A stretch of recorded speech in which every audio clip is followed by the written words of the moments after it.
하나님 감사합니다. 이 시간에 하나님의 구속적 선교와 그리고 언약 신학에 관하여서 하나님 말씀 듣기를 원합니다. 오늘날 현대 선교학에 많은 도전들이 있는데 우리 교회가 무엇을 감당하고 어떤 과제를 어떻게 지혜롭게 펼쳐나가야 될지 오늘 강의를 통하여서 저희들에게 하나님 분명한 사명을 하나님 더하여 주시고 지혜롭게 온전히 하나님께 영광 올려드리는 사명 감당할 수 있도록 은혜 베풀어 주옵소서. 예수님의 이름으로 감사 기도드립니다.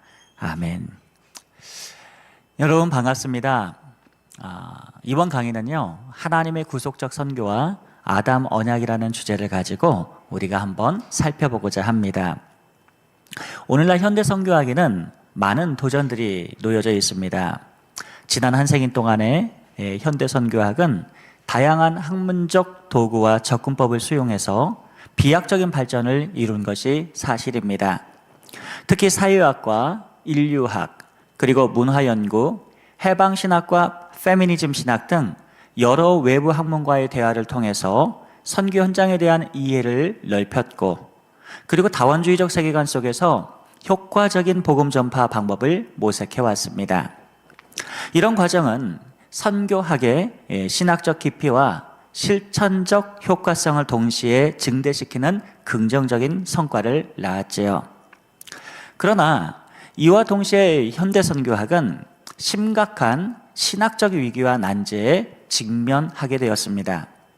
특히 하나님의 선교, 소위 미시오 데이와 교회의 선교 활동이 이원화되는 그러한 현상이 두드러졌는데, 이는 선교학이 성경 본문 자체에서 출발하기보다 사회학적이고 문화적인 틀에 과도하게 의존함으로써 발생하게 되는 문제로 진단됩니다.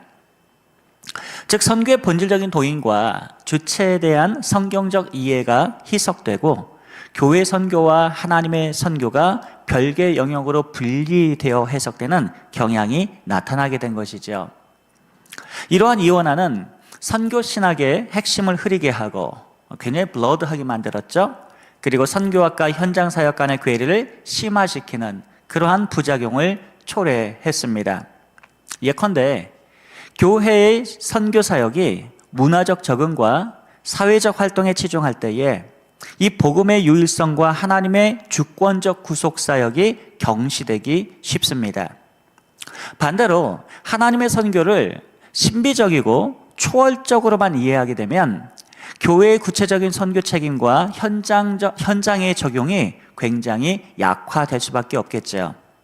이처럼 신학적 균형과 구속사적 해석학의 부재는 선교학의 전반의 건강성을 저해하는 심각한 도전이 되었습니다.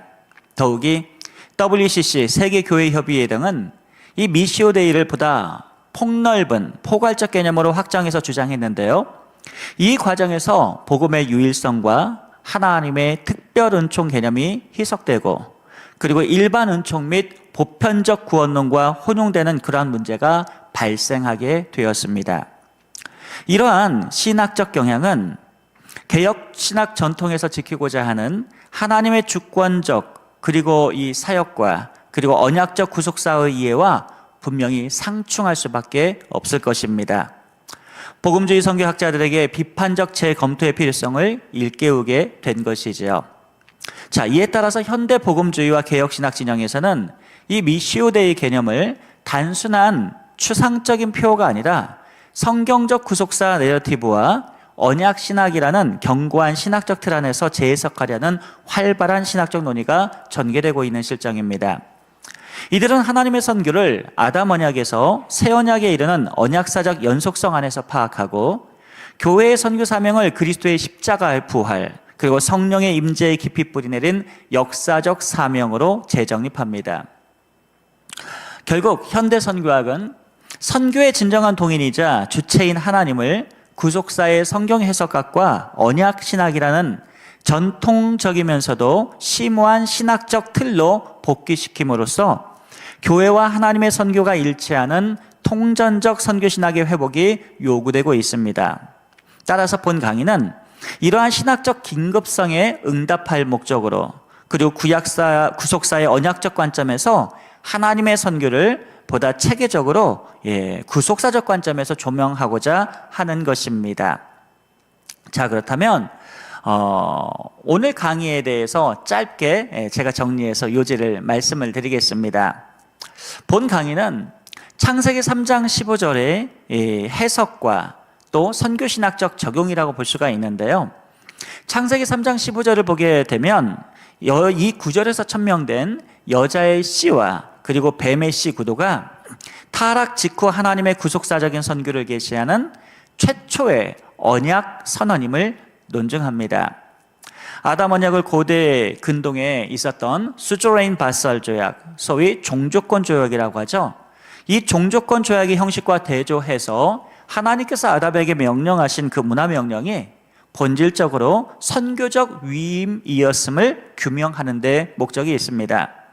그리고 행위 언약의 파기 직후에 이러한 제라라고 하죠. 이 씨의 약속이 은혜 언약으로 재개되었음을 밝히는데요. 이러한 제라의 모티브를 가지고 아브라함 언약, 또 모세 언약, 다윗 언약, 그리고 신약 성경 전체에 걸쳐서 추적을 해서요. 이 단수 메시아적인 그러한 성취와 그리고 복수 공동체적인 그런 확장에 이중적 초점의 구조를 가지고 제시하는데 제 강의의 목적이 있습니다. 자, 이러한 정경적 궤적, canonical trajectory, 이 궤적은요, 교회를 둘째 아담 안에서 형성된 선교적 시의 공동체로 정의하고 선교를 복음 전달을 넘어서 영적 전쟁에 참여하는 언약적 사명으로 재해석합니다. 결론적으로 이 아담 언약은 언약 신학과 선교 신학을 매개하는 서론이자 씨 신학은 교회의 정체성과 사명을 조직하는 신학적 동력임을 제시합니다. 자, 그렇다면 본 강의로 들어가겠습니다. 자, 하나님께서 타락 직후에 심판과 동시에 구속을 선포하시는 그 구절이 바로 창세기 3장 15절입니다. 하나님의 선교를 역사 속에서 계시하시는 아주 놀라운 장면이죠. 그래서 우리는 이것을 원복음이다, 프로트가스플이다, 캘빈이 이렇게 얘기했는데요. 창세기 3장 15절은 여자의 씨와 뱀의 씨라는 우주적인 대립구조를 설정합니다. 그러면서 언약적 구속사역을 제라의 모티브로 전개를 합니다. 자, 본 강의는 세 가지의 강의 목적이 있습니다. 첫째는 창세기 2장과 3장에 나타난 아담 언약이 무엇이냐, 그 언약의 성격을 정리하고요.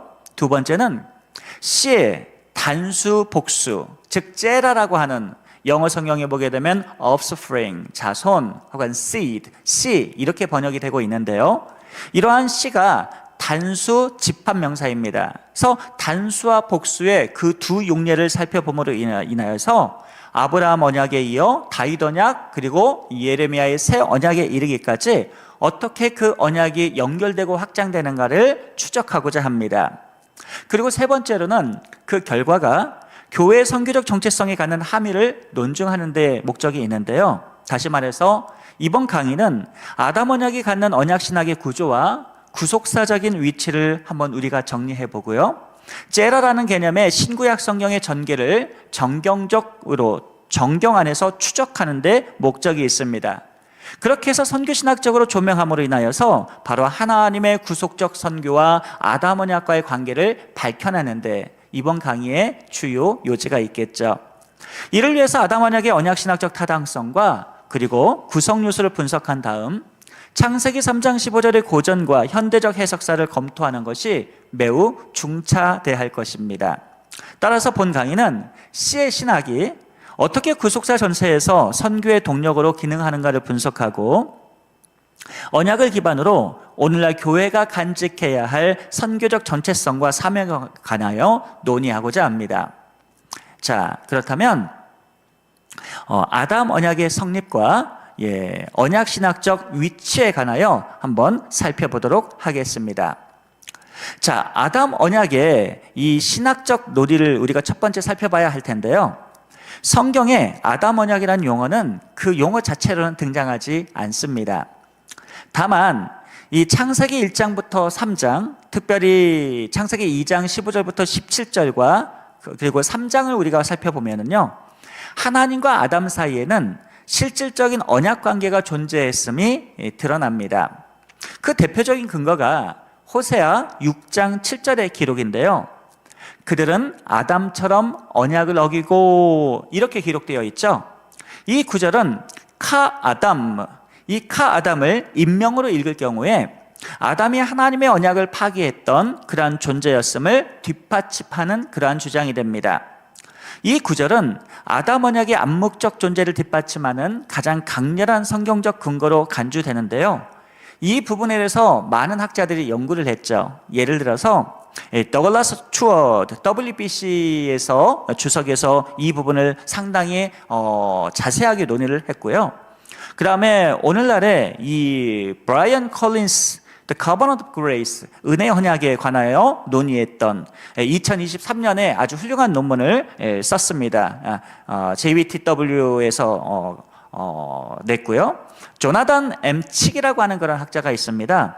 제가 이분의 논문을 제가 굉장히 관심 있게 읽었는데 Recent developments in the interpretation of the seed of the women in Genesis chapter 3 verse 15 이란 책에서 최근에 이 창세기 3장 15절에 나타난 그러한 여인의 씨에 대한 해석에 있어서의 최근의 발전, 해석학적 발전에 관해서 쭉 풀어냈습니다. 그리고 individual and collective offspring of the women 이렇게 했는데 여인의 그러한 개인적이고 집단적인 그러한 자손에서 이 부분에 대해서 굉장히 이중적 구조를 잘 밝혀낸 그런 학자이기도 합니다. 그 외에도 제스트 르치, 그다음에 노아 홀이라는 그런 학자들은 on Ark of the Covenant, 그런 언약의 서사에 대해서 설명을 하고 Christ Last Adam, 그리고 마지막 아담으로서의 그리스도에 대해서 강론하는 것을 우리가 살펴볼 수가 있습니다. 특별히 리차드 캠블이라는 그런 학자는 The Glory of Creation, Adam's Covenant of Works 해서 행위 언약, 아담의 행위 언약과 그리고 창조의 영광이라는 그러한 논의를 2025년도의 논문에서 그의 논문에서 잘 밝혀내고 있습니다. 어찌됐든 메리딕 클라인이라는 그런 학자는 이분도 이 언약신학에 상당한 관심을 갖고 있는 그런 분이죠. 그의 책 킹덤 프롤로그라는 책에서 창세기 2장을 고대 근동의 수조레인 바살 조약, 즉 종주권 조약의 형식과 1대1로 대응을 시켜서 연구를 했습니다. 이를 창조 언약의 완전한 조약 형식으로 규정을 하는데 클라인에 의하면 아담은 언약의 대표자이고요. 하나님의 왕권 아래서 다스리되 명령을 어길 경우 이 아담이 죽음이라는 언약의 이 저주를 감당해야 되는 조건의 구조 속에서 있었다. 이렇게 그가 언급합니다. 자, 클라인은 아담에게 주어진 그런 명령과 축복, 그리고 금지 조항, 그리고 생명에 관한 그런 약속 등을 고대 근동 언약의 문서와 비교하고 분석하는데요. 이를 완전한 언약적 틀로 이해를 했습니다. 예를 들어서 그의 틀을 보게 되면, 프레임워크를 보게 되면 첫 번째는 이 서원이 나타납니다. 야훼 엘로힘으로 자신을 선언하시는 창세기 2장 4절에 나타난 그러한 서원이죠. 그리고 두 번째가 바로 역사적 프롤로그가 나타나는데요. 창세기 1장 1절부터 23절에 묘사된 창조 은혜가 바로 그것입니다. 그리고 세 번째는 규례가 또 나타납니다. 문화명령, 창세기 1장 28절에 문화명령이 나타나고 그리고 선악과를 먹지 말라고 하는 금령이 나타나는데 그것이 창세기 2장 16절부터 17절의 내용입니다. 예를 들어서 창세기 1장 28절은 이렇게 기록하죠.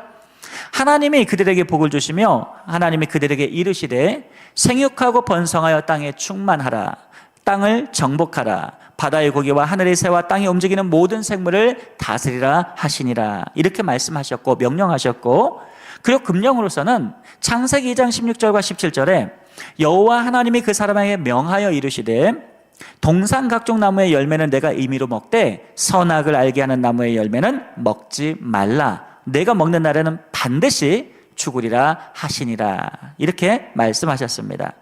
그리고 네 번째 그러한 형식 조약에서는 축복과 저주에 대한 것이 따르는데요. 예를 들어 생명나무를 통해서는 영광과 또 구름으로 창세기 1장 2절에 나타나게 되고, 그리고 언약과 안식의 약속이 나타나고 언약이 파기될 경우에는 정령 죽으리라는 저주가 따르게 됩니다. 그리고 다섯 번째 순서로 증인과 봉인이 나타나는데요. 성령의 영광과 구름이 창세기 1장 2절에 나타나고요. 종주권적 서약이라는 증인의 역할을 하게 되는데 나무들은 또 언약적 표징으로 기능을 하게 됩니다. 자, 이러한 구조 아래 아담은 대표성을 지닌 그런 figurehead, 어떤 대표성을 지닌 그런 지도자로서 헤드로 임명이 되는데 그의 순종 여부는 전 인류의 운명을 결정하는 조건적 행위 언약의 대표자로 인식이 되는 것이죠. 그러나 행위 언약이 실패하게 됨으로써 하나님은 바로 그 자리에 창세기 3장 15절에 그 은혜 언약, seed promise를 계시하시게 됩니다. 이는 행위 언약의 요구를 완수하실 바로 둘째 아담, 그리스도에게로 직접적으로 연계가 되는 것이죠. 자, 이 같은 클라인의 분석은 창세기 3장 15절이 선교적 전장의 기점이라는 주장을 뒷받침하는데요. 왜냐하면 아담에게 부여된 이런 왕적이고 제사장적인 그러한 명령, 그리고 문화적 그러한 명령이 곧 창조 질서를 땅끝까지 확장하는 선교적 위험이었기 때문입니다. 그리고 그 실패 후에도 하나님께서는 같은 구조를 언약과 씨 공동체, 즉 여자의 후손 안에서 이어가시기 때문이죠. 따라서 클라인이 제시한 이 창조 언약 패턴은 씨의 공동체가 왜 왕적 통치와 그리고 선교적 영적 전쟁을 동시에 수행해야 하는가를 설명하는 명백한 신학적 근거가 됩니다. 자, 두 번째로 우리는 고대 근동 언약과 그리고 이 수주레인 바살 조약과 언약과의 그 구조를 우리가 한번 좀 비교해 볼 필요가 있을 것입니다. 창세기 1장 3절을 보면은요, 고대 근동의 언약 문서, 이 수주레인 바살 조약의 그 형식이 비슷한 것을 우리가 알 수가 있는데, 아담과 하나님 사이의 관계에는 고전적인 언약 구조가 내포되어 있음이 확인이 됩니다. 일반적으로 고대 언약에는요, 다음과 같은 요소들이 포함되는데 6가지가 대표적이죠. 첫 번째, 당사자가 명시가 되고요. 그리고 역사적인 서문이 나타나게 되고, 그리고 조건 조항이 나타나게 되고, 네 번째가 축복과 저주가 나타나고, 다섯 번째가 표징, 그리고 마지막 여섯 번째가 보관 및 낭독 조항 등이 나타나게 됩니다. 데니스 맥카르티라고 하는 학자가 이 부분에서 굉장히 연구를 세심하게 했는데요. 살펴보면 고대 근동조약과의 상관성은 단순한 형식적인 그런 유사성에 그치지 않고 바로 언약의 본질과 기능을 조명하고 있는데요. 창세기 본문에 우리가 이것을 적용해 보게 되면 다음과 같은 유사성이 도출이 됩니다. 첫째, 당사자가 나타난다고 그랬죠. 명시된다고 그랬죠. 자, 창세기 1장 27절과 28절 그리고 2장 7절에도 보게 되면 역사적인 서문이 나타납니다. 당사자가 나타나고 역사적인 서문이 나타나고, 이러한 서술은 하나님의 왕권과 창조 은혜를 전제로 하는 언약적 관계의 시작임을 보여주고 있죠. 그리고 이는 히타이트 조약에서 왕이 먼저 호해를 열거하고 충성을 요구하는 서사와 평행하기도 합니다. 이 부분에 대해서는 그런 맨델홀이라고 하는 그런 학자가 굉장히 자세하게 연구를 해 놓았습니다. 어쨌든 두 번째로 넘어가 보게 되면 이 조건 조항이 또 나타나게 됩니다. 창세기 2장 16절과 17절은 조건 조항이 나타나는데 단순한 시험이 아니라 아담이 대표자로서 순종을 통해 왕국을 확장할 선교적 사명을 잘 보여주는 전제라고 우리가 이해할 수가 있을 것입니다. 또 세 번째로는 축복과 저주도 나타나는데요. 창세기 1장 28절과 2장 17절이 대표적인 구절이죠. 조약에서 보상과 징벌이 병치되는 구조를 반영하고 있고요. 생육하고 번성하라라는 명령은 곧 하나님의 통치가 피조세계 전역에 미치는 선교적 위임임을 뜻하고 있습니다. 그리고 네 번째는 이 시그니처, 표징이 나타나죠. 바로 에덴 동산과 두 나무의 표징이 있습니다. 언약의 공간적인 상징을 나타내는데요. 고대 조약에서 성소와 그리고 기념비가 언약의 증거로 세워진 사례와 유사하죠. 이처럼 창세기 1장부터 3장은요, 왕의 은혜, 그리고 충성 요구, 상벌, 표징이라는 그러한 조약 패턴을 바로 이 창세기에도 그대로 언약 가운데로 형식적으로 비슷한 구조로 나타나고 있고요. 이러한 재현은 바로 아브라함과 그리고 후에 나타날 모세 언약, 다윗 언약, 새 언약의 정형적 모델로 기능하고 있습니다.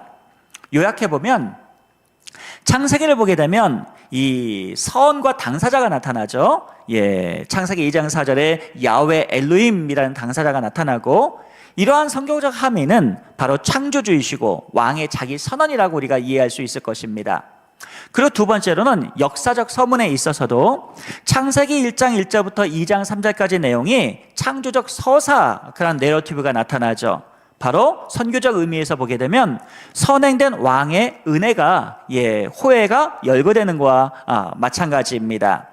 그 다음에 규례로 넘어가게 되는데, 바로 창세기 1장 28절의 문화명령과 그리고 선악과를 먹게 되면 죽으리라고 하는 창세기 2장 16절과 17절의 금령이 나타나게 되는데, 이러한 규례는 선교적 관점에서 봤을 때에 통치 확장을 위한 위임이기도 합니다. 그 다음에 축복과 저주 사례가 나타나는데, 바로 생명나무와 안식, 그리고 먹게 되면 언약을 파괴하되면 정령 죽으리라, 반드시 죽으리라 라는 저주가 나타나게 되는데, 이러한 상벌 병치가 결국 이 covenant of works, 바로 행위 언약으로 나타나고 있는데요. 자, 이 행위 언약에 대해서 우리가 좀 더 살펴보도록 하겠습니다. 개혁파는요, 아담이 처음부터 영원한 행복, eternal bliss, 이 영원한 행복 가운데 있었던 것으로 보는 루터란의 견해가 있습니다.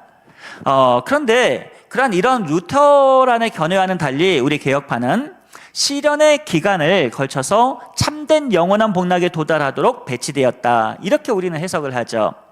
에덴 동산에서 아담은 변화 가능한 자유, 바로 mutual freedom을 지니고 있었기 때문에 타락할 수 있었다고 봅니다. 그래서 그는 선한 본성에서 비로소 자유로 선을 행할 수 있었지만, 아직 선만을 행하는 자유라는 최고의 자유에는 도달한 상태는 아니었던 것이죠. 자, 이러한 궁극적 상태는 바로 행위 언약을 통해 도달해야 할 그러한 이상적인 목표로 제시가 되었는데요. 하지만 아담이 어떻게 되었습니까? 타락하게 되었죠. 아담이 타락하게 됨으로써 이런 이상에 도달하는 길은 행위 언약을 통해서는 더 이상 가능하지 않게 되었음을 성경은 밝히고 있습니다. 이에 반해서 바로 은혜 언약, covenant grace, 이 은혜 언약은 그리스도의 의를 믿음으로 받아들임으로써 동일한 목표에 도달할 수 있는 희망을 제시하게 되는데요. 따라서 개혁파의 견해는 이 아담이 의로운 상태에 머물러 있었더라면 도달했을 그 본래 목적지를 은혜의 상태에서 회복하는 것으로 이해하고 있습니다. 자, 다시 본론으로 들어가서 고대 근동주의학과 창세기 1장부터 3장까지의 대형표를 보게 되면 맨 마지막에 표징과 보관이라는 그러한 항목에서 창세기에서는 에덴 성소와 그 다음에 두 나무를 그러한 시그니처로 표징으로 보여주고 있고, 이것이 갖는 선교적 함의는 바로 언약의 표징과 성소의 보관으로 연결이 됩니다. 자, 이런 패턴은요, 바로 조약 논리를 통해서 문화명령의 선교적 사명을 구조화하고 있는데요. 결국 아담 언약은 창조 질서를 땅끝까지 확장하려는 하나님의 선교적 질서를 제도화한 최초의 언약으로 이해할 수 있습니다. 다시 말해서 아담 언약의 실패에도 불구하고 창세기 3장 15절의 이 아담 언약은 은혜 언약으로서 재창조를 위한 구속적 선교의 전환점이 되는 것이죠. 자, 이런 구조는 아담 언약이 어떻게 인간이 언약적 책임을 질 수 있는가, 이것을 분명하게 드러내고요. 이는 이후에 등장하는 아브라함과 시내산, 다윗, 새 언약과도 매우 유사한 형식을 공유하게 됩니다. 자, 그 다음으로 우리가 무엇을 해봐야 되냐면, 아담 언약의 대표성과 이 figurehead라는 그런 개념, 그리고 신학적 함의를 우리가 좀 살펴볼 필요가 있습니다. 자, 언약 신학은요, 창세기 2장부터 3장의 아담을 창조 질서 전체를 대표하는 그러한 figurehead, 대표자로 이해를 하거든요. 그의 순종과 불순종에 따라서 그의 개인적 차원을 넘어서 인류와 피조 세계 전반에 걸친 어떤 그러한 대표적인 어떤 representative, 바로 대표자의 그러한 성격을 띠고 전가가 됩니다. 자, 이런 신학적인 함의를 바울은 로마서 5장 12절과 21절에서 밝히고 있고요. 고린도전서 15장 21절과 22절에서도 첫 아담, 즉 언약을 파기했던 첫 아담과 그 다음에 둘째 아담, 언약을 성취하신 예수 그리스도이신 둘째 아담의 평행 구조를 통해서 아담을 언약 파기자로 지정하고 그리스도를 언약의 회복과 완성자로 묘사합니다. 예를 들어서 이렇게 한번 좀 생각해 볼 수가 있죠. 예레미야의 그러한 새 언약이 뭐냐라고 했을 때에 예레미야서 31장 31절과 34절은 이렇게 기록되어 있습니다. 여호와의 말씀이니라. 보라, 날이 이르리니 내가 이스라엘 집과 유다 집에 새 언약을 맺으리라. 이 언약은 내가 그들의 조상들의 손을 잡고 애굽 땅에서 인도하여 내던 날에 맺은 것과 같지 아니할 것은 내가 그들의 남편이 되었어도 그들이 내 언약을 깨뜨렸습니다. 여호와의 말씀이니라. 그러나 그날 후에 내가 이스라엘 집과 맺을 언약은 이러하니 곧 내가 나의 법을 그들의 속에 두며 그들의 마음에 기록하여 나는 그들의 하나님이 되고 그들은 나의 백성이 될 것이라. 여호와의 말씀이니라. 그들이 다시 각기 이웃과 형제를 가리켜 이르기를 너는 여호와를 알라 하지 아니하리니 이는 작은 자로부터 큰 자까지 다 나를 알기 때문이라. 내가 그들의 악행을 사하고 다시는 그 죄를 기억하지 아니하리라. 여호와의 말씀이니라. 대표적인 예레미야 31장에 나타난 새 언약의 내용입니다. 이것이 누가는 22장 20절에서 이렇게 기록하고 있습니다. 이 부분을 인용해서 저녁 먹은 후에 잔도 그와 같이 하여 이르시되 이 잔은 내 피로 세우는 새 언약이니 곧 너희를 위하여 붓는 것이라. 즉 바로 둘째 아담에 나타난 그러한 새 언약을 언급하고 있습니다. 자, 어쨌든 이러한 행위 언약의 실패와 은혜 언약의 계시를 한 축으로 꿰매는 정경적 궤적을 바울은 제시를 했는데요. 아담은 하나님의 형상으로 봤을 때에 형상으로서 생육하고 번성하고 충만하고 땅을 정복하고 다스리고 이러한 대표성을 띤 제사장적인 그러한 위임을 받았습니다. 왕적이면서도 제사장적이죠. 자, 즉 문화 명령은 단순히 생물학적인 번식 명령이 아니라 창조 질서의 보편적 확장이라는 성교적 위임이었던 것이죠. 비록 이 아담의 불순종으로 인해서 이 위임이 좌절은 되었지만 하나님께서는 행위 언약이 파기된 바로 그 지점에서 씨의 공동체, 즉 제라의 공동체를 통해 회복을 약속하십니다. 이로써 이 왕의 은혜, 충성 요구, 그리고 상벌, 그리고 표징이라는 이 아담 언약의 조약적 패턴은 하나님의 통치가 끝까지 미치는 선교적 질서를 구조한다라고 볼 수가 있을 것입니다. 이런 언약의 연속성은 하나님의 구속사적 선교를 전개하는데요. 창세기 3장 15절 언약의 씨는 바로 아브라함의 언약. 창세기 22장 18절에 보니까 내 씨로 말미암아, 여기 째라가 나옵니다. 만민이 복을 받으리니. 또 다윗 언약이 나타나죠. 사무엘하 7장에 영원한 왕의 씨, 또 째라가 나타납니다. 그리고 예레미야서 31장과 누가복음서 22장 아까 제가 읽어드렸는데요. 새 언약에도 역시 마찬가지입니다. 이런 언약을 통해서 점진적으로 명문화되고 확대됨을 우리가 알 수가 있는데요. 언약의 각 단계를 보면 다음과 같습니다. 첫째, 대표성의 갱신으로서 아브라함과 다윗 등 각 언약의 대표자, 즉 헤드에게 이러한 째라의 약속이 계속해서 이어지고 있습니다. 이양되는 것이죠. 둘째로는 선교 범위의 확장으로서 이스라엘에서 열방으로 확장되고 열방에서 창조세계 전체로 확장되고 있음을 볼 수가 있습니다. 셋째로 메시아적 성취로서 그리스도 안에서 단수이자 복수의 씨가 동시에 실현이 되는데요. 갈라디아서 3장 16절과 29절이 대표적인 그런 신약 성경에서의 구절이죠. 자, 이러한 continuity, 이러한 연속성은 교회를 둘째 아담의 몸이자 씨의 공동체로 규정을 하고 교회의 선교를 잃어버린 문화 명령의 회복과 영적 전쟁에 참여라는 총체적 사역으로 위치시킵니다. 자, 이런 점에서 아담 언약은 구속사의 출발점이 되고요. 그리고 선교 신학의 신학적 토대가 됩니다. 결론적으로 아담 언약은 행위 언약이 실패하자 하나님의 은혜 언약이 재개되는 신학적 긴장을 보여주고 있는데요. 이는 하나님께서 이 씨의 언약이라는 후속 언약을 통해 열방과 새 창조까지 하나님의 구속사적 선교를 확장해 가시는 것을 의미합니다.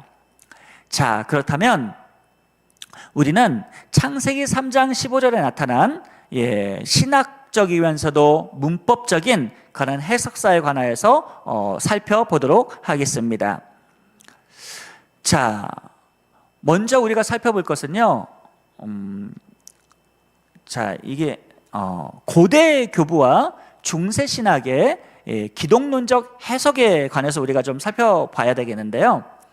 자, 창세기 3장 15절에 대한 가장 이른 교회의 해석이 우리 초대교회에서 우리가 좀 살펴볼 수 있겠죠. 이 제라의 단수 해석인 그 메시아적 그런 기독론으로 초대교회는 이해를 했는데요. 제라를 복수보다 집합명사보다는 단수명사로 이해를 했습니다. 단수명사로 이해했다는 것은 도대체 무슨 의미일까요? 바로 제라를 바로 그리스도로 이해했다는 것이죠. 예를 들어서 대표적으로 2세기에 교부였던 이레니우스는 아드버스스 하라시스 바로 이단 논방이라는 그러한 책에서 여자의 씨를 새 아담 곧 그리스도로 규정을 했고요. 십자가의 사건을 통해서 이 뱀, 즉 사탄의 머리가 짓밟히는 약속이 실현되었다라고 이렇게 단언을 합니다. 그리고 5세기에 성 어거스틴은 데 스비타트 데이라고 하는 하나님의 도성이라는 책에서 이 창세기 3장 15절을 복음의 첫 약속으로 명명합니다. 그리고 이를 기독론적 승리의 선언으로 체계화했는데요. 이러한 단수 메시아적인 해석은 이후 중세 라틴 신학에서도 지속되었습니다. 예를 들어서 토마스 아퀴나스가 있습니다. 신학대전 숨마 테올로기테라는 그런 신학대전 3권에서 창세기 3장 15절을 크리스투스 빅토르 바로 그리스도의 승리의 주제에 편입을 시켰는데요. 그리스도의 순환과 그리고 부활이 사탄의 머리를 파쇄한다는 전통적인 해석을 재확인한 것이죠. 자, 그리고 12세기, 13세기에 이르러서 우리가 잘 아는 하이델베르그의 그런 주석이 있습니다. 이 주석 전통은 동일 구절을 바로 구속 역사에서 그리스도가 궁극적 승리자임을 예고하는 예언으로 이해하면서 후손, 즉 뱀의 대조를 배타적인 이원론 구조로 독자들에게 주입시켰습니다. 요컨대 이 고대와 중세의 해석은 여자의 씨가 단일 인격적인 구속자라는 틀을 견고하게 확립을 했던 것이죠. 그러나 이 제라, 즉 씨가 지닐 수 있는 집합적 의미, 즉 복수의 의미에는 거의 주목을 하지 못했습니다. 이는 훗날 개신교의 정통과 현대 성경신학에서 전개될 단수 메시아의 해석과 복수 공동체의 해석이라는 복합적인 구조를 논의하게 되는 역사적인 배경을 제공하게 되죠. 자, 두 번째로 우리가 살펴볼 부분은 또 종교개혁과 개신교 전통을 우리가 살펴보지 않을 수가 없습니다. 16세기 종교개혁은요, 창세기 3장 15절을 원복음으로 읽던 전통적인 성경 해석을 의식적으로 계승하고 강화했는데요. 먼저 마틴 루터를 보게 되면 창세기 강해에서 창세기 3장 15절은 모든 성경의 중심, Central Scriptura라고 이렇게 주장을 했고요. 하나님께서 최초로 복음을 선포하신 사건을 바로 창세기 3장 15절 구절로 이해를 했습니다. 자, 루터에게 있어서 이 여자의 씨는요, 단연코 오직 한 사람, 곧 예수 그리스도 한 분이시고 뱀의 머리를 짓밟는 승리의 십자가에서 실현된 사건으로 이해되어졌습니다. 그리고 존 칼빈은 이 창세기 주석에서 이 예언은 오직 그리스도를 가리키고 사탄을 압도할 유일한 후손으로 규정을 합니다. 창세기 3장 15절을 그리스도의 십자가의 부활이 결부된 바로 승리하시는 그리스도, 크리스투스 빅토르 서곡으로 역시 켈빈도 해석하고 있죠. 자, 이렇듯 개신교 정통에서는요, 단수 메시아적 해석, 이 해석을 가지고 언약의 신학의 틀 속에 체계화시켰습니다. 블링거와 우르시누스라는 그러한 학자들은요, 종교개혁자들은 은혜 언약 도식에서 창세기 3장 15절을 은혜 언약의 기원으로 위치시켰고 17세기 요한네스 코케이우스라는 그러한 학자와 헤르만 위티우스라는 학자는 행위 언약의 파기 이후에 은혜 언약의 약속이라는 연속 구조를 제시하면서 뱀과 후손의 대조를 바로 구속사적인 이원론의 모범으로 삼게 됩니다. 그러나 이러한 흐름은 대체로 단수 메시아적 차원에만 집중이 되어졌고요. 이 제라가 바로 이 공동체, 즉 교회하고 연결된 하나님의 택한 백성인 씨의 백성인 면에서는 여전히 제한적인 해석이었음을 알 수가 있죠. 자, 그렇다면 오늘날 현대 성경학에서는 어떠할까요? 바로 오늘날 현대 성경학에서는 바로 이 단수와 복수의 논쟁과 그리고 이에 대한 정경적 분석을 우리가 좀 더 면밀하게 살펴볼 수가 있는데요. 문법적으로 관찰할 때에 20세기 중반 이후 성경 언어학이 발달하게 되죠. 그러면서 이 제라가 불가산 집합명사인 것을 밝혀내게 됩니다. 그러면서 문맥에 따라서 단수도 될 수 있고 복수도 될 수 있다는 이러한 사실을 재조명하게 되었는데요. 예를 들어서 빅터 해밀턴이라는 그러한 성경학자가 신학자가 있습니다. 그는 제라가 사람과 땅, 동물에 모두 적용될 수 있는 유동적 명사임을 강조하면서 창세기 3장 15절의 해석적 다양성을 문법적 차원에서 설명합니다. 예를 들면 동사인 그가 상하게 할 것이다, 히브리어로 후, 예스카라는 그러한 구문을요, 남성 단수의 형태이지만 히브리어 집합적 단수 동사의 규칙상 대표적인 복수를 암시할 여지도 남겨둔 것입니다. 그래서 그가 상하게 할 것이다 혹은 그들이 상하게 할 것이다, 이 두 가지로 해석을 하게 되는데요. 정경의 통사적 연구는 이 제라, 즉 후손의 단일적이면서도 집합적 해석이 모두 가능하다라는 것이 밝혀졌습니다. 자, 문법적 논의를 넘어서 이 콜린스와 알렉산더라는 그의 학자들이 있는데요. 이들은 창세기 22장 17절과 18절, 24장 60절 등 다른 씨의 약속 본문과의 이 통사적 병치를 한번 비교해서 연구를 했는데요. 그 결과 그들은 이 제라라는 이 씨가 한편으로는 3인칭 단수로서 다른 한편으로는 집합적 복수로서 의견이 수렴될 수 있다라는 이중적 초점의 구조가 드러날 수 있다라고 강조합니다. 한마디로 더블 포커싱을 한 것이죠. 자, 고든 웨넴이라는 학자가 있습니다. 이분 또한 이런 통사적 증거를 수용하면서 창세기 3장 15절은 바로 인물, 즉 메시아와 집단, 즉 언약 공동체인 교회의 승리를 동시에 포괄하는 이중적 예언은 다층적 예언이다, 이렇게 평가를 합니다.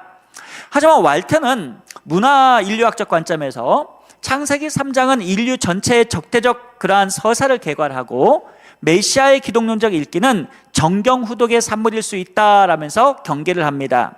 자, 이게 무슨 말이냐면요, 존 왈트는요, The Lost World of Adam and Eve라는 그러한 책을 썼는데요.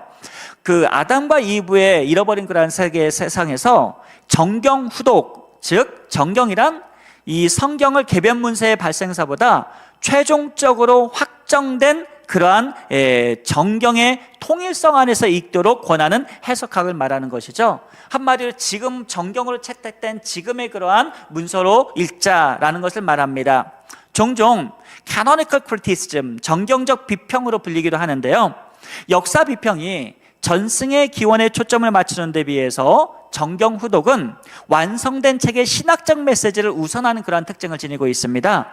자, 정경적 접근 방식의 성경 해석은 구약의 역사적인 부분을, 구약 전체 성경의 맥락을 고려해서 미래지향적 의미를 지니는 것으로 해석하는데요. 다시 말해서 본문을 구약 성경 안에서의 문학적 맥락만을 기준으로 해석하는 것이 아니라 정경의 전체적인 그러한 맥락을 염두하고 해당 구절을 해석하자라는 그러한 접근법입니다.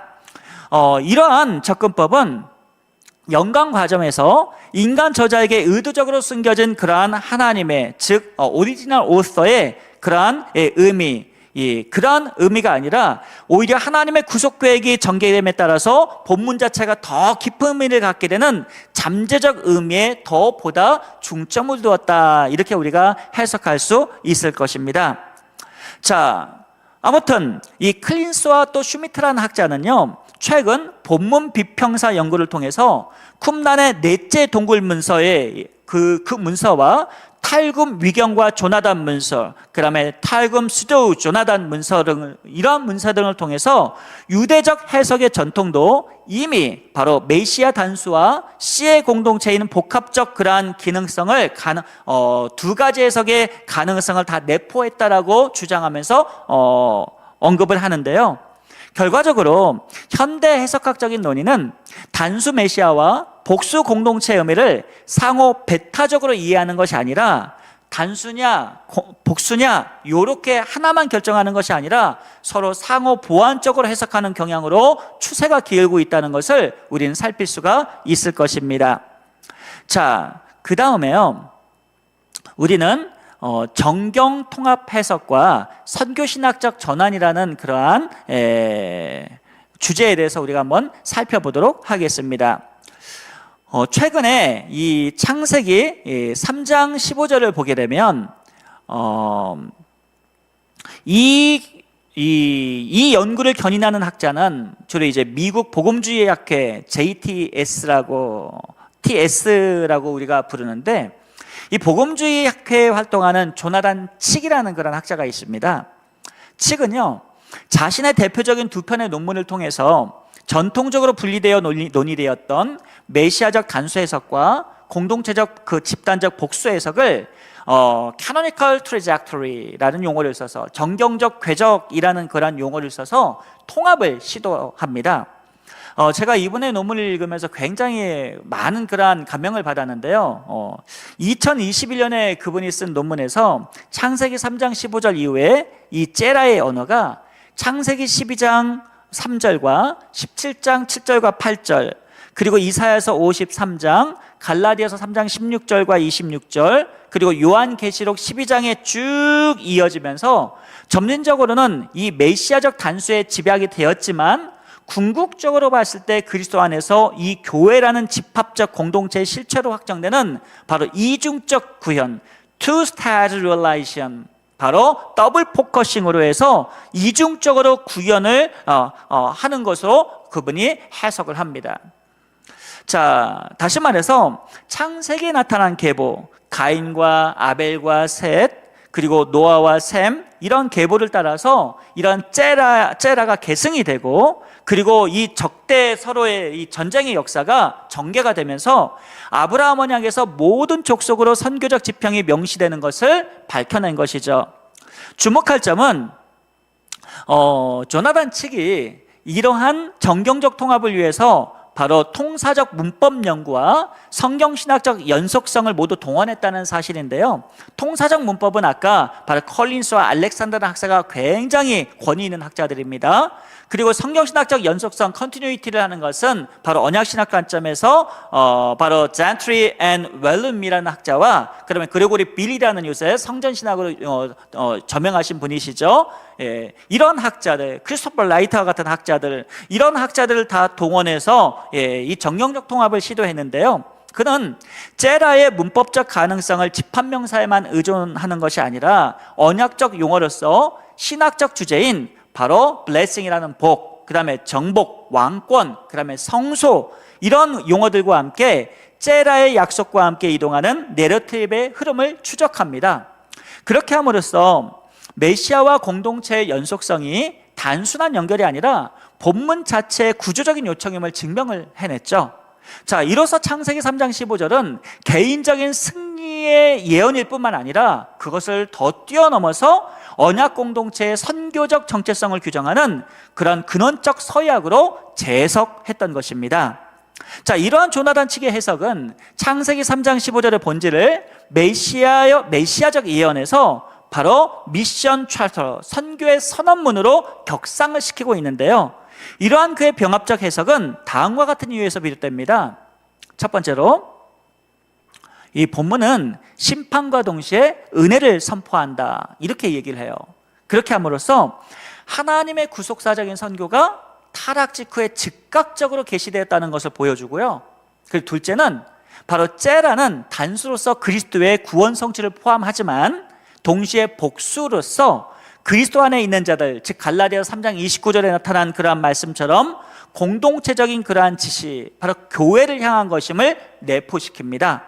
자, 이 같은 공동체는 요한계시록 12장에 묘사된 것처럼 뱀과 그 후손과의 영적 전쟁에 능동적으로 참여하는 미션 프론트, 미션 배틀필드, 바로 선교적 전선이기도 하죠. 그리고 셋째로 교회는 단순히 그리스도의 승리를 증언하는 수동적 기관일 뿐만 아니라 그것을 더 넘어서 씨의 갈등 구조를 현현하고 확장하는 선교적 행위자가 된다는 것을 논증합니다. 종합적으로 봤을 때 이러한 조나단 측의 작업은 창세기 3장 15절을 그리스도의 승리적 선언과 교회의 선교적 소명이라는 이중적 초점으로 조명하고 있죠. 더 나아가서 측은 이 구절을 장차 전개될 모든 언약과 선교적 패러다임을 설명하는 서사적 모태로 자리매김시킵니다. 따라서 이 조나단 측의 해석은 아담 언약과 씨의 신학을, 즉 제라의 신학을 하나님의 구속사 안에서 제공한다는 점에서 선교신학적으로 굉장히 큰 의의를 지니고 있다고 볼 수가 있을 것입니다. 자, 그러면요, 이제 우리는 이 씨의 신학, 구속사가 전개가 되고 그리고 구속사 안에서 선교신학적으로 어떤 구조를 띠고 있는가에 대해서 더 면밀하게 살펴봐야 되겠죠. 자, 그렇다면 첫 번째로 창세기 3장 15절에 나타난 그러한 제라의 정경적 흐름에 관하여서 더 깊게 우리가 살펴보도록 하겠습니다.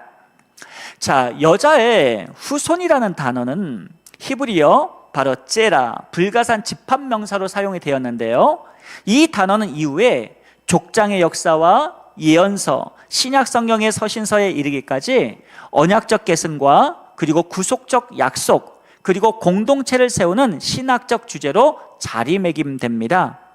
고든 웨넴은 이를 성경의 구속적 내러티브의 혈관에 비유하면서 제라 모티브가 창조와 타락 이후에 하나님께서 회복해 나가시는 구속사의 드라마를 바로 혈류처럼 흐르게 한다라고 이렇게 설명을 합니다. 자, 정경의 첫 전개는 우리가 창세기 4장에서 보이죠. 가인과 아벨의 갈등에서부터 또 시작이 됩니다.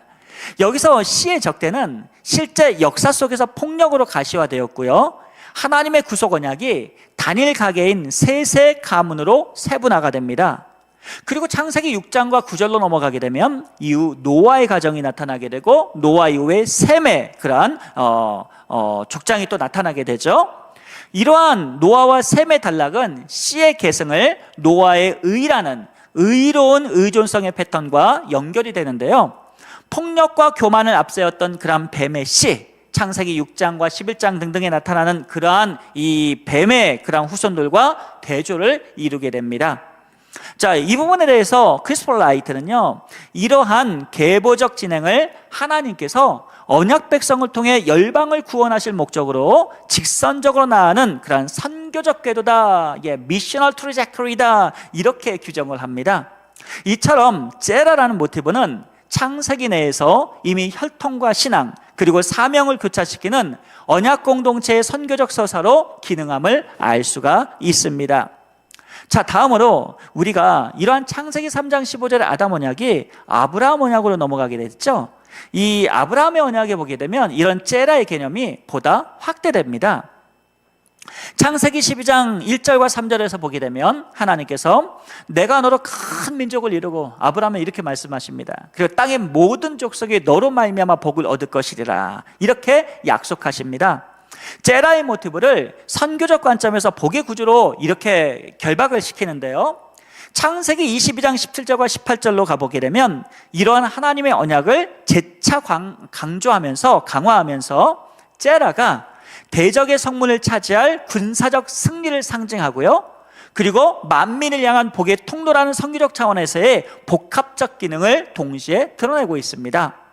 자, 주목할 점은 이 제라가 문법적으로 단수임에도 불구하고 집합적 복수의 의미를 함축하고 있다는 것이죠. 그렇게 함으로써 단수와 복수의 병행적인 이중적인 그러한 시야, 바로 더블 포커싱을 열어준다는 데 큰 놀라움이 있습니다. 자, 신약 성경으로 넘어가 보게 되면 이 부분을 가리켜서 바울이 해석을 했어요.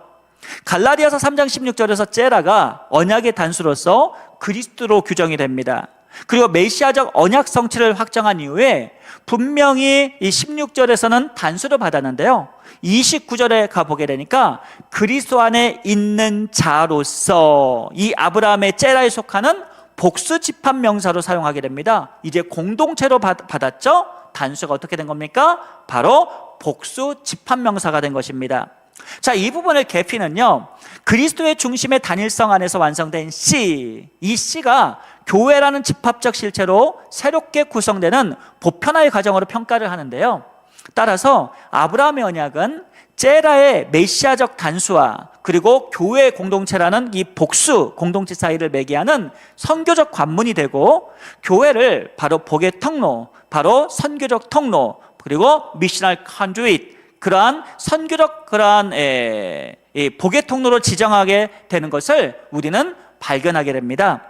자, 이런 구조를 월트카이저는 선교적 선택과 위임의 이중적 포맷이라고 분석을 하면서 복을 받는다와 복이 된다라는 대립, 즉 패시브, 수동적으로 복을 받는다라는 것, 그리고 복이 된다라는 인스트루먼트라는 복이 된다라는 대립이 바로 언약적 선교 패러다임이라는 문법적 근거가 된다라고 논증을 합니다.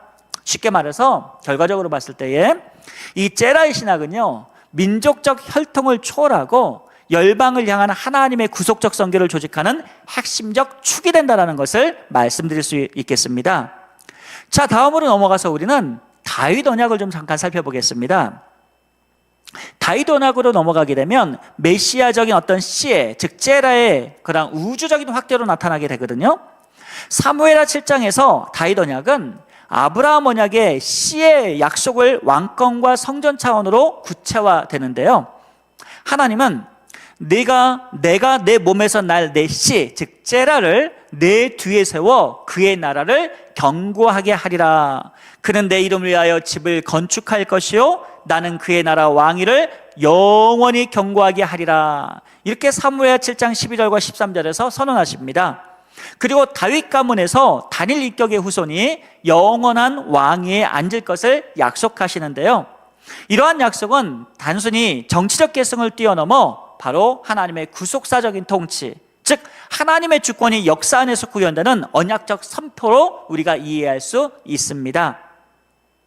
신약 성경 저자들은요, 내 몸에서 날 씨, 너의 째라를 예수 그리스도라고 이렇게 식별을 하거든요. 그것이 마태복음 1장 1절 그리고 누가복음서 1장 32절과 33절에 바로 인용이 되었죠.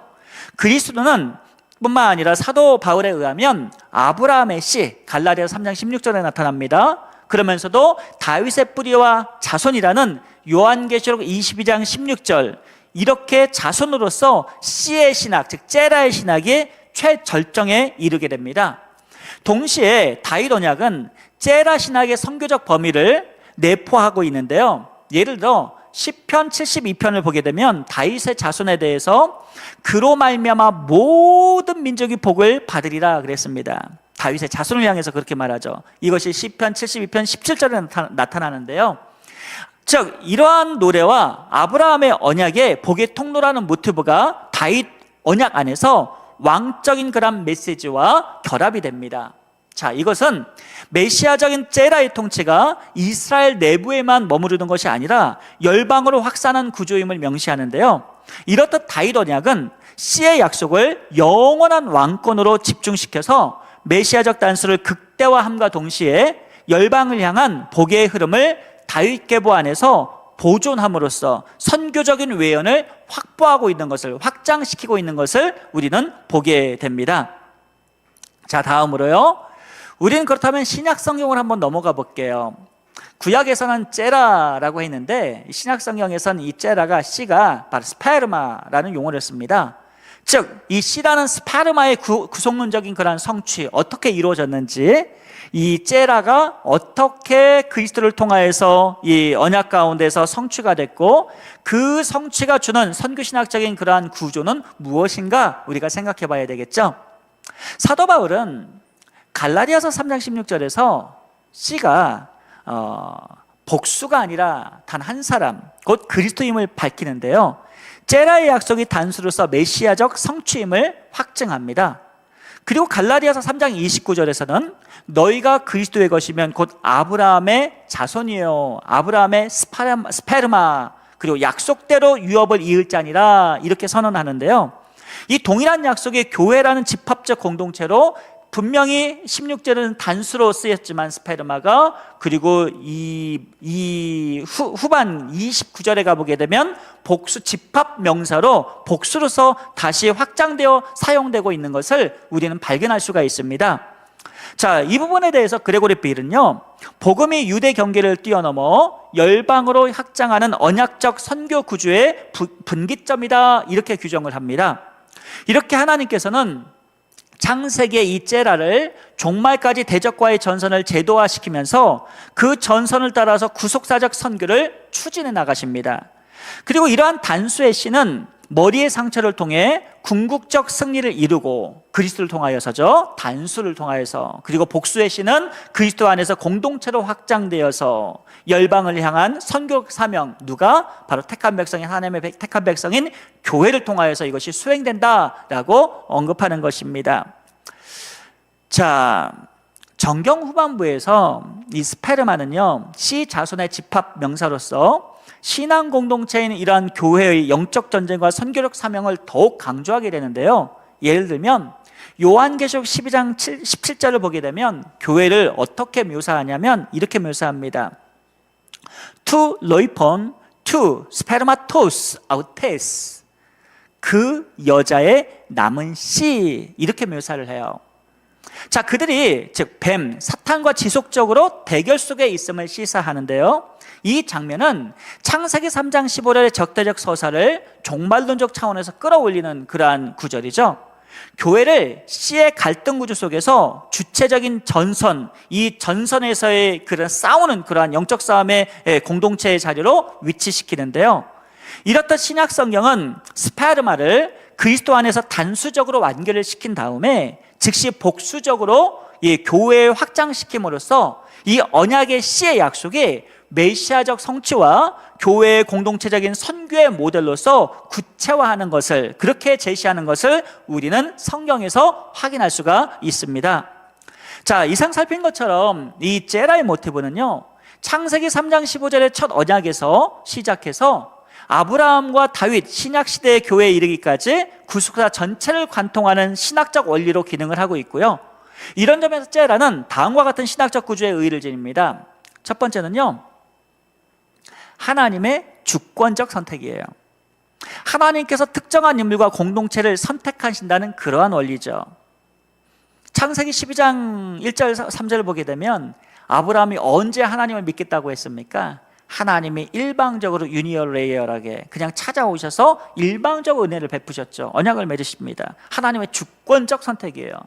오늘날도 하나님의 백성은 이렇게 하나님의 주권적 선택으로 우리가 택함을 받아 구원을 받게 됩니다. 둘째로 언약적 계승입니다. 씨의 약속은 성경의 언약 본문에 계속해서 반복되고 확대되고 있습니다. 이 우리가 살펴봤던 것처럼. 그리고 셋째는 메시아의 도래이죠. 씨의 약속은 개인적인 메시아의 성취로서 하나님의 구속을 이미 완결하셨습니다. 이것이 마태복음의 1장 1절의 내용이고 갈라디아서 4장 4절의 메시지이죠.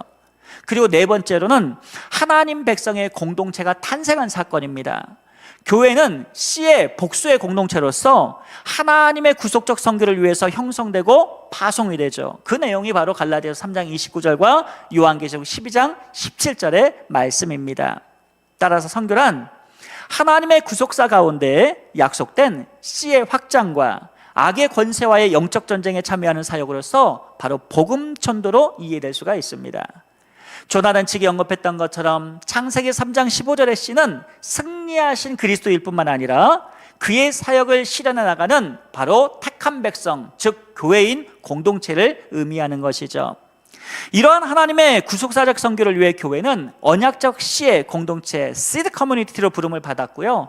교회는 선교적 공동체로서 머리와 발꿈치의 이런 패러다임 속에서 하나님 나라를 땅끝까지 복음을 전해야 될 복음 전도의 사명을 받은 그러한 공동체임을 우리는 말씀을 통해 깨닫게 됩니다.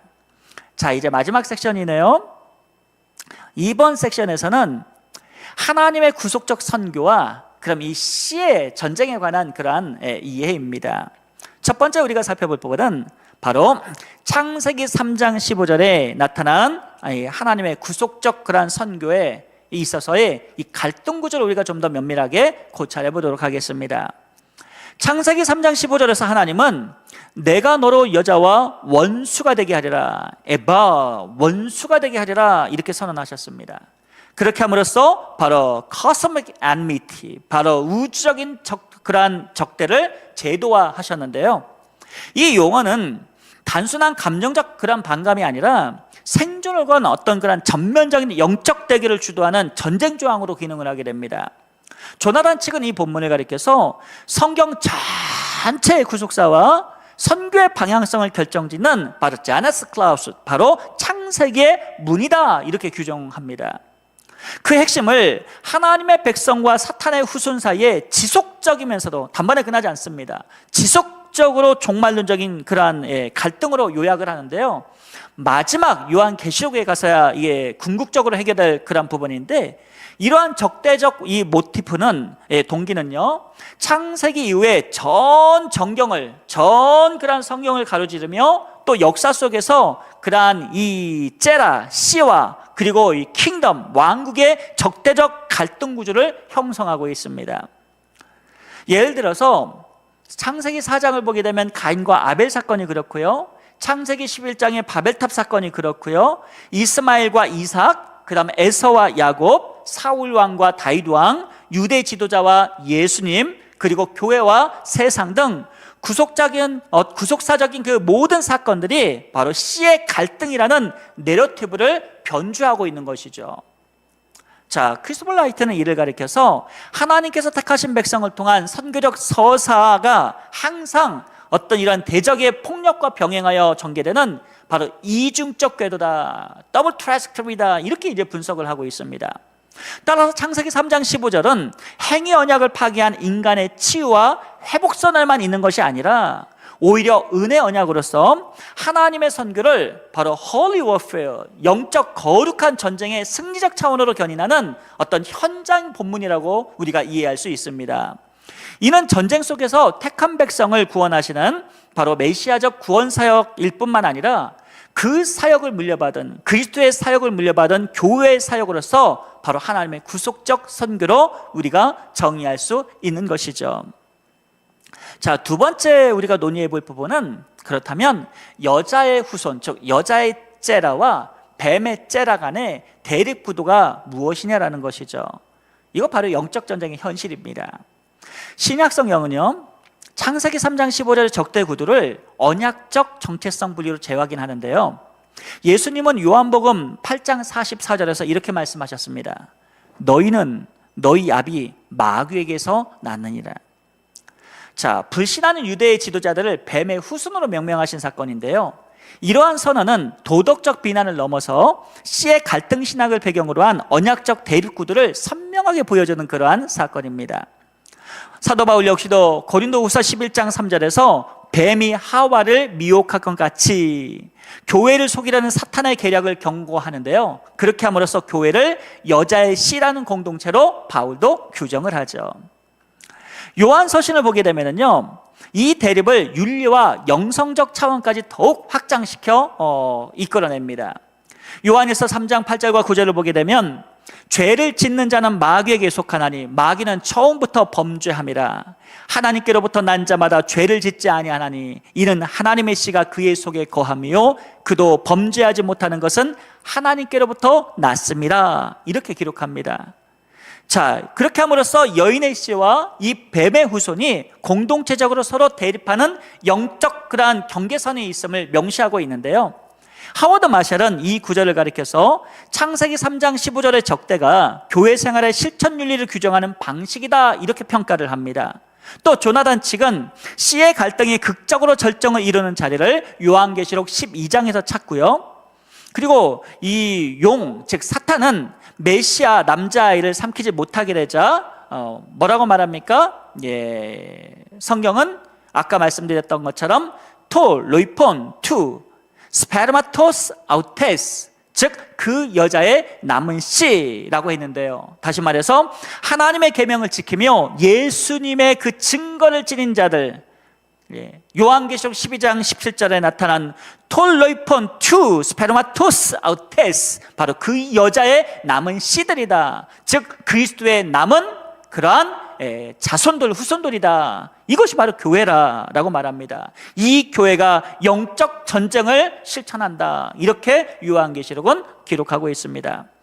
이 장면은 창세기 3장 15절의 약속이 종말론적이자 선교적으로 실제 역사 속에서 구현되는 결정적 본문으로 이해가 되는데요, 그런 점에서 교회는 단순히 그리스도의 승리를 증언하는 기관일 뿐만 아니라 씨의 갈등 구조 속에서 실제 역사적으로 실현되는 이 영적 공동체이고, 그리고 하나님의 선교에 참여하는 바로 그리스도의 후손, 씨의 후손임을 명백하게 증거한다라고 볼 수가 있을 것입니다. 자, 그렇다면요, 교회란 바로 영적 전쟁을 치르는 그러한 째라 공동체다, 그리스도의 그러한 후손의 공동체다, 택한 백성이다, 이렇게 우리가 이해할 수 있는데요, 자, 구속사 전체를 관통하는 그러한 씨의 갈등의 서사는 바로 교회론과 선교신학의 결정적 함의를 제공합니다. 다시 말해서 교회는 단순히 예배하고 교육하고 교제하는 장으로만 우리가 좁혀서 국한시켜서 이해하는 것이 아니라, 오히려 교회는 하나님의 구속적 선교에 능동적으로 참여를 하면서 뱀의 후손과 영적 전쟁을 치르는 바로 프론트라인 커뮤니티, 전선 공동체이다라고 우리가 규정할 수 있는 것이죠. 사도 바울은 고린도후서 10장 3절과 5절에서 선교적 사명을 영적 전쟁으로 비유합니다. 그러면서 복음을 우리의 싸우는 무기는 육신에 속한 것이 아니요 오직 어떠한 견고한 진도 무너뜨리는 하나님의 능력이다, 이렇게 강조합니다. 이 점에서 선교는 복음을 단순히 전달하는 것으로 행동하는 것이 아니라 창세기 3장 15절에 이미 선포된 여자와 뱀의 째라 간의 이 우주적 적대에 실질적으로 참여하는 그러한 하나님의 택한 백성이 교회다. 그리고 그 복음을 증거하는 것이 영적 전쟁을 치르는 공동체가 교회다라고 말씀하는 것입니다.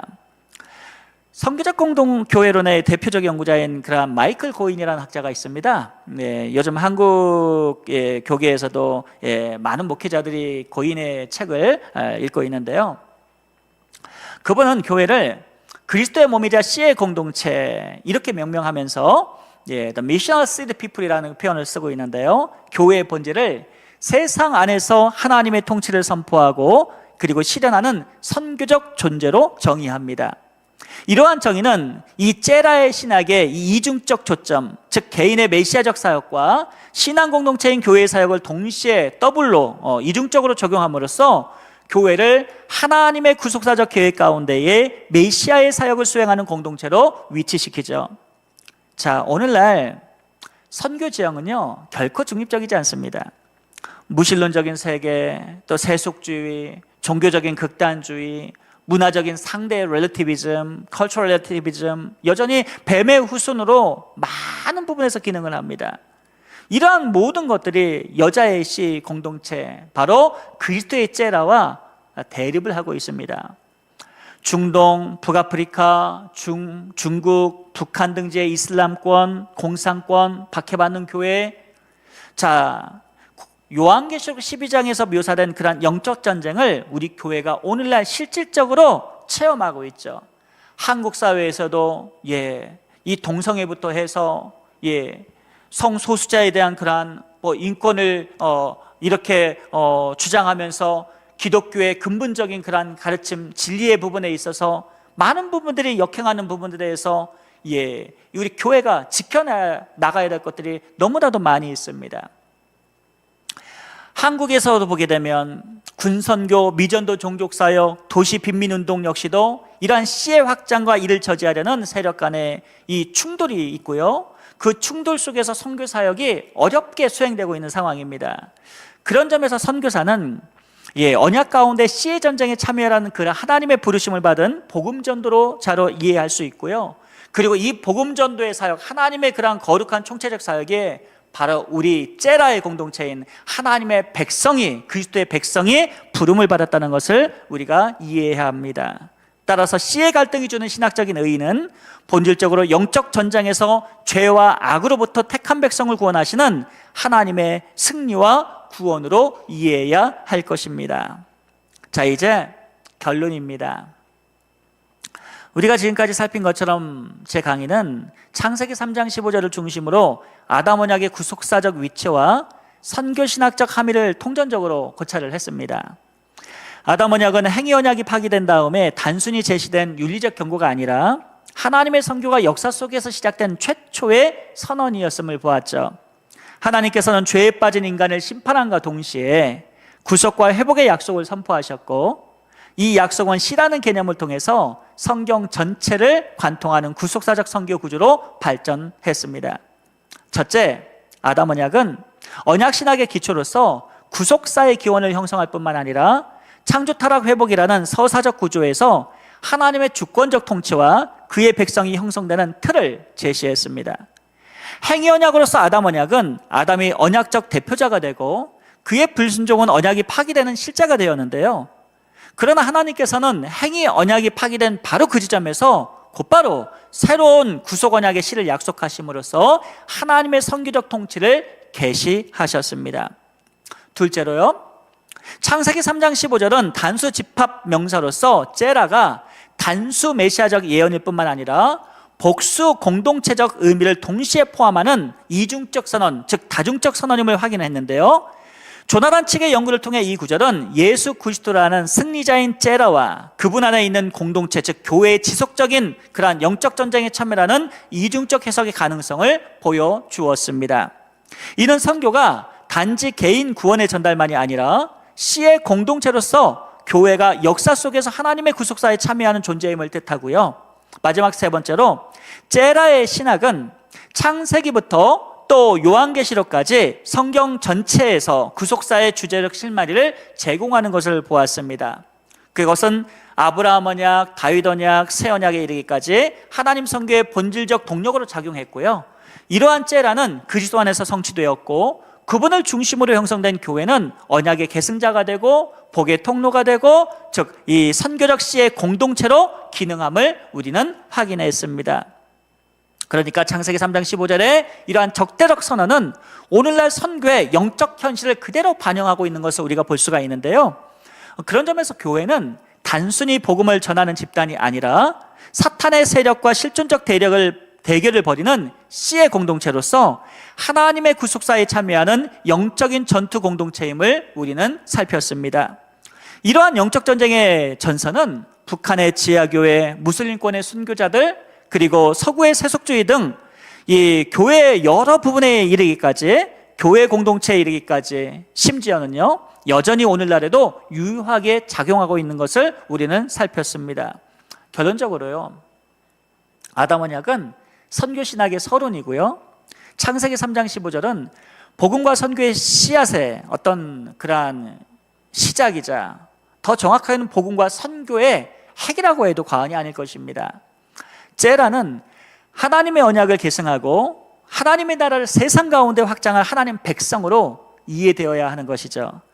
하나님께서는 인간의 전적 타락 이후에도 째라의 언약대로 구속사적인 그러한 내러티브, 그 서사를 시작하셨고, 홍수 심판 후에도 보존 언약으로서 노아 언약을 통해 선교적 무대를 계속해서 지속해 나가셨습니다.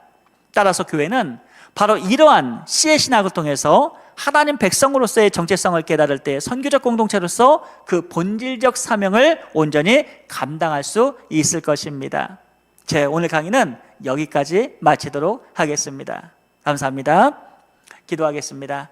하나님 감사합니다.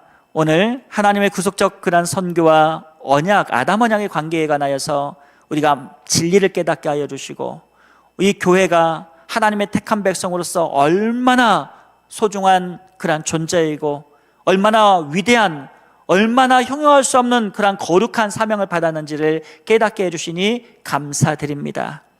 째라가 그리스도이시면서 그리스도에 속한 하나님의 백성임을 저희가 깨달았사오니 항상 예수 그리스도의 이름으로 복음을 증거하고 그 이름을 증거하며 하나님의 구원을 꿈꾸는 우리 복된 교회 주의 백성 째라가 다 되게 하여 주옵소서. 감사드리며 예수님의 이름으로 기도하옵나이다. 아멘. 네, 우리 배춘석 교수님 정말 감사합니다. 오늘 하나님의 구속사적 선교와 아담 언약이라는 제목으로 조금 빠르게 말씀하셨고 굉장히 많은 내용들을 우리에게 정말 열정을 다해서 쏟아 주셨습니다.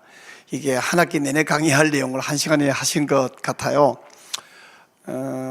신학을 공부했고 특별히 선교학을 공부하신 분들에게는 굉장히 중요한 정보가 많았고 또 굉장히 흥미도 있었을 것이라 생각이 드는데요. 근데 이제 전공이 아닌 분들, 특별히 우리 일반 성도분들은 좀 잘 모르는 용어들이 많이 등장했다 이런 느낌이 들 텐데 아마 한 시간 좀 넘게 강의 들으면서 아마 수백 번 들은 단어 하나가 떠오르죠. 째라. 도대체 째라 뭐지? 이런데 째라는요 히브리어 단어에서 씨, 이 땅에 쓰는 씨앗 있죠. 씨라는 뜻으로서 제라인데 이 제라가 우리 한글 성경 번역에는 후손이라고 번역이 되어 있는데 바로 이 제라에 대한 주제로 모든 성경을 푸는 제라 모티프를 이야기를 해 주셨습니다.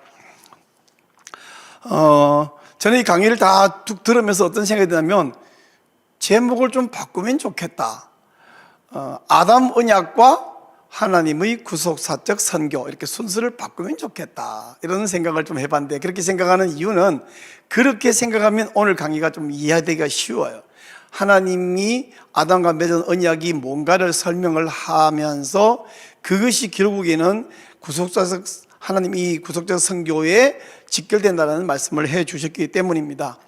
먼저 우리 배 교수님께서 제일 먼저 오늘날의 선교적 상황에 이 상황을 한마디로 요약하면 미시오 데이, 하나님의 선교라는 이 특별히 WCC를 중심으로 한 이 개념에서 생겨난 여러 선교적인 부작용, 문화만 전하고 사회적 책임만 강조하고 복음은 안전해도 그게 선교라고 주장하는 이런 보편적 구원론에서 통전적 선교가 요구된다라고 말씀했죠. 통전적 선교는 복잡하게 설명할 수 있지만 간단하게 말하면 복음 전도와 사회적 책임이 동시에 필요하고 통합적으로 실천해야 된다라는 개념을 통전적 선교라고 합니다. 총체적 선교하고 한국말로는 비슷하게 들릴 수 있는데 다른 개념입니다. 총체적 선교가 아니라 통전적 선교가 요구된다라고 말씀하셨고요. 오늘 원복음이라고 우리가 일반적으로 알고 있는 창세기 3장 15절의 말씀, 이거 한 구절을 가지고 전체를 풀어주셨는데요. 먼저 창세기 1장, 2장, 3장에 있는 아담 언약, 물론 성경에 아담 언약이라는 단어는 등장하지 않지만 이 개념을 볼 때 하나님과 아담 사이에 맺은 언약이고, 호세아 6장 7절에 보니까 그들은 아담처럼 언약을 어기고 라는 말씀을 볼 때 하나님과 아담 사이 언약을 맺었다는 것이 확실하지 않느냐. 그리고 창세기 1장, 2장, 3장에 나오는 이 하나님과 아담 사이의 언약이 고대 근동 사회에서 맺었던 종주국과 종속국 사이에 그 서약을 했던 우리 히타이트 조약 이런 문서에서 발견되는 이런 내용과 구조가 거의 같다. 고대 근동 이 조약을 보면요, 거기 언약의 당사자가 나오고 언약의 서문이 나오고, 그러니까 서문은 종주국과 종속국 사이가 관계가 어떠한지를 설명하는 서문이 나오고, 그리고 언약의 조건 조항이 나오고, 그것을 지켰을 때의 축복과 어겼을 때의 심판 혹은 저주에 대한 이야기 나오고, 마지막에 언약의 표징이 나오잖아요. 근데 하나님과 아담 사이의 언약, 물론 그 이후에 노아 언약, 모세 언약, 다윗 언약도 다 공이 그러한데, 언약을 어기면 심판, 죽는다거든요. 동물을 쪼개놓고 네가 언약을 어기면 너도 이렇게 쪼개져 라고 하는 것인데, 그렇게 언약을 맺었다면 언약을 깨뜨리면 심판받아 죽는 것이 당연한데 안 죽었거든요. 어떻게? 하나님의 은혜로 말미암아 그 언약을 깨뜨렸는데 다른 존재가 등장해서 그 언약을 성취해 주었어요. 그게 뭐냐면 바로 메시아입니다. 바로 창세기 3장 15절이 이래서 중요한 거죠. 이 창세기 3장 15절에 나온 이 아담 언약의 그 깨뜨린 것에 대한 심판과 동시에 복음을 주시는 이것이 이 속에 들어있는 네 후손이라고 말한 이 제라, 시라는 말이 아브라함 언약에도 등장하고 다윗 언약에 등장하고 이것이 결국 신약에서 예수 그리스도로 말미암아 완성이 되었거든요. 그런 면에서 이 행위하면 살려줄게라는 이 행위 언약은 결국에는 은혜를 베푸시는 은혜 언약으로 완성되었다라고 말씀하십니다. 자, 그러면 창세기 3장 15절에 나오는 이 제라를 중심으로 한 이 말씀이 어떻게 선교의 의미로 확장이 되었는가 할 때에 제라라는 이 히브리어 단어는 단수 3인칭 명사로 되어 있는데 이 단어를 고대 교부들이 이레니오스나 어거스티나 등등이 해석한 해석 설명과 종교개혁 시대의 루터나 칼빈 등의 이 종교개혁자들의 설명과 현대 성경학자들의 설명을 쭉 열거하면서 이 말을 요약하면 뭐냐면 제라라는 단어는 단수로도 해석할 수 있지만 동시에 복수로도 해석할 수 있다. 통합적으로 해석이 가능하다. 이중적인 초점 구조를 발견했다라는 것입니다. 그래서 네 후손이 그들의 발꿈치 상하게 할 것이다. 이것을 그가라고도 해석했지만 그들이라고 해석할 수 있다는 거예요. 3인칭 단수와 동시에 집합적인 복수로 해석한다면 이 3인칭 단수는 메시아를 말하고 집합적 복수는 바로 메시아의 후손들인 교회를 말한다라고 이야기했습니다. 즉 여자의 씨는 그리스도 안에 있는 교회를 말한다. 우리 요한계시록 21장 17절에 보면 그 여자의 남은 씨 혹은 남은 후손이라는 표현이 나오죠. 그래서 즉 복음 전하는 공동체, 선교적 공동체를 말하고 뱀의 후손이라고 말할 때 뱀의 씨는 사탄과 그의 세력을 이야기한다. 우리 예수님께서 요한복음 8장 44절에서 유대인들을 향하여 너희 아비 마귀에게서 났으니라고, 너희 아비 마귀라고, 이 유대인들 지금 예수 그리스도의 메시아 되심을 부정하는 그들은 바로 마귀 후손, 마귀시라고 이야기했습니다.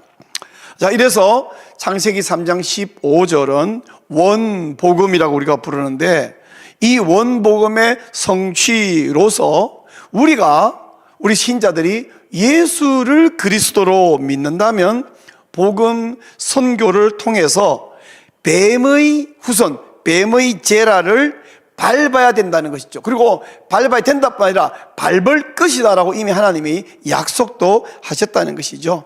그래서 오늘 우리 배춘석 교수님께서 하나님의 구속사적 선교, 이것을 아담 언약에서 출발해서 특별히 창세기 3장 15절에 있는 제라, 시라는 단어에서 등장해가지고요. 결국 창세기 1장, 2장, 3장에 있는 아담 언약부터 요한계시록 마지막에 가서 21장에 나와 있는 여자의 남은 후손까지 가서 결국 신자는 여자의 후손이고 그리스도의 후손이고 그래서 복음 전도로 마귀의 세력을 정복해야 되고 하게 될 것이라는 그런 약속이 창세기 3장 15절부터 있다라는 말씀입니다.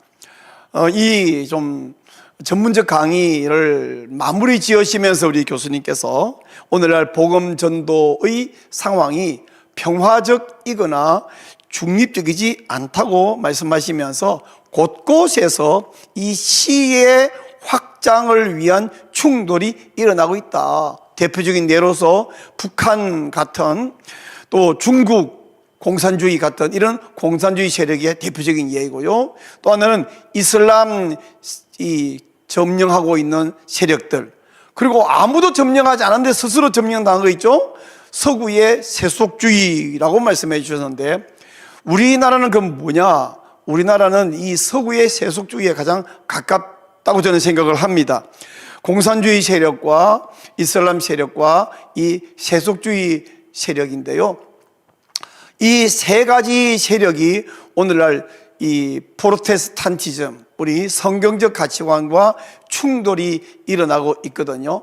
그래서 이것을 우리가 평화적으로 바라보면 안 되고, 전쟁이 일어나고 있다, 지금 우리는 그 전쟁의 한가운데 용사로 서 있다 하는 사실을 알면, 창세기 3장 15절은 하와에게 한 말일 뿐 아니라 예수 그리스도에게 한 말일 뿐 아니라 예수 그리스도의 후손인 우리 교회에게, 신자에게 하고 있다. 교회라고 하는 존재는 실체가 없죠. 우리 신자 한 사람 한 사람 한 사람이 바로 교회라면, 이 명령은 내게 하는 명령이고 내게 주시는 약속이다. 이 약속을 붙들고 우리 나가 있는 해외 선교 현장 물론이고, 지금 내가 처해 있는 이 생활 공간에서 물론이고, 뱀의 후손과의 이 씨 확장을 위한 전투를 하고 있다, 이런 것을 자각하고 이를 위해 기도하고 헌신해서 씨의 확장에서 승리를, 주님이 약속하신 승리를 우리가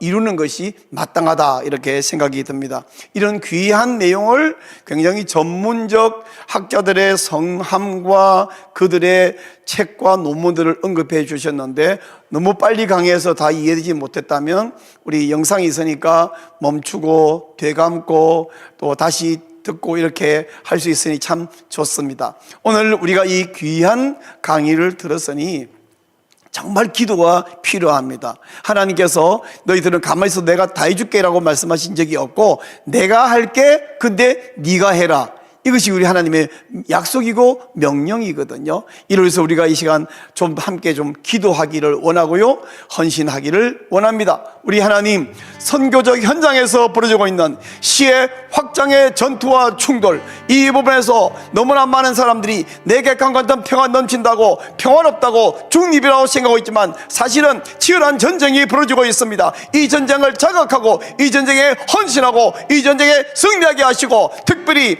세속주의가 공격하고 이 성경의 권위를 허물고 있고, 때로는 자기의 신비적 체험을 성경 권위로 올리고 있는 이 모든 것을 이겨내게 하시고, 오늘날 이 선교 현장에서 총체적 선교, 미지오 데이가 이 선교 현장, 선교 신학을 다 허물고 있는 것을 물리치고 이겨내고, 또 여기에 속고 있는 신학자들이, 선교학자들이, 선교사들이 회개하고 돌아오게 하시고, 우리나라의 목사님들 중에서 깨어나지 못한 분들이 이것을 깨어나게 하시고, 성도들 깨어나게 하시고, 선교에 헌신하여 승리할 수 있도록 원색적인 복음, 십자가 복음, 부활의 복음을 전할 수 있는 그런 한국교회가 되고, 우리로 말미암아 온 세계 교회가 그렇게 될 수 있도록 우리 한번 주님 이름을 크게 부르고 간절히 기도하기를 원합니다. 주여, 하나님 아버지, 우리에게 오늘도 귀한 교훈을 허락하여 주셔서 감사합니다. 자각하게 해 주셔서 감사합니다. 하나님, 우리가 사망의 잠을 자다가 이제 깨어나게 도와 주시옵소서. 하나님, 주께서 창세기 3장 15절 아담과 하와가 언약을 깨뜨린 그 순간부터 원복음을 전해주셨고, 너의 시라고 말씀하실 때에 여자의 우선, 예수 그리스도의 우선, 예수 그리스도를 말미암아 성취한 이 복음이 오늘 교회를 통하여 하나님의 시를 확장하고 이제 하나님의 승리를 그들하고 말씀하시고 약속하셨사온데, 하나님, 우리가 어느새 평화가 왔고 중립이 왔다고 오해하며 착각하며 복음 전도보다는 세상을 향하여 악만 주면 된다고 하는 총체적 선교, 심지어 미지오 데이라고 하는 하나님이 보편적 구원 안에 속고 있어 왔습니다. 너무나 많은 선교사도, 선교학자도, 목사도, 성도도 이 거짓말에 속고 있으며 어느새 세속주의에 물들어 버렸고, 하나님의 더구나 이 북한과 중국 공산주의와 하나님 온 세상 점령이 나고 있는 이슬람의 세력이 되어 방심하고 있었음을 고백하오며, 주여 이제 이겨내게 하시고 이기기 위하여 강성하게 하여 주시고 이로써 싸우게 하여 주시옵소서. 선교 현장에서 이런 일이 벌어지며 신학교에서, 교수들에게서, 신학생들에게서, 목사님들에게서, 하나님 교회마다 있는 모든 성도들에게 여러분에게서 이런 승리가 있도록 은혜를 베풀어 주시옵소서.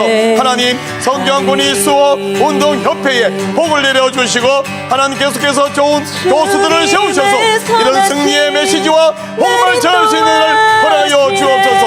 하나님, 이 복음이 땅끝이 전파되기 위하여 오늘 이 복된 강의가 더 많은 성도에게 들려지고 전해지고 그래서 깨어날 수 있게 하여 주시고 한국교회가 살아남으로 말미암아 온 세계 교회가 깨어나고 살아날 수 있도록 주여 우리를 사용하여 주시옵소서. 하나님이여 영광 받으시옵소서.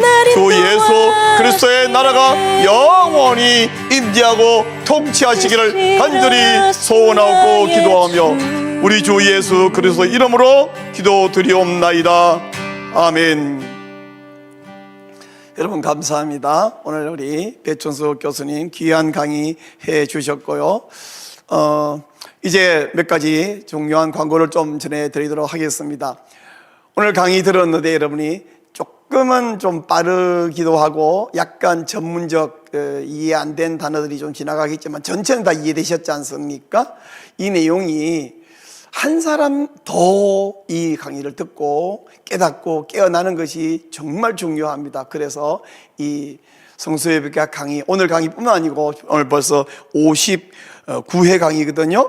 이 강의를 좀 58회 강의네요. 계속해서 다른 분에게 공유해 주기를 원하는데, 공유하는 방법은 가장 쉬운 방법은 지금 여러분이 듣고 있는 유튜브 강의 그대로 링크를 잡아서 단톡방에 친구에게 전해주는 방법이고요. 좀 더 구체적인 좋은 방법은 여러분이 운영하고 있는 이 유튜브 채널 갖고 계시지요. 거기에 이 영상을 올려주시는 공유 방법입니다. 지금 화면에 나가 있는 저 전화번호로 문자 메시지 주십시오.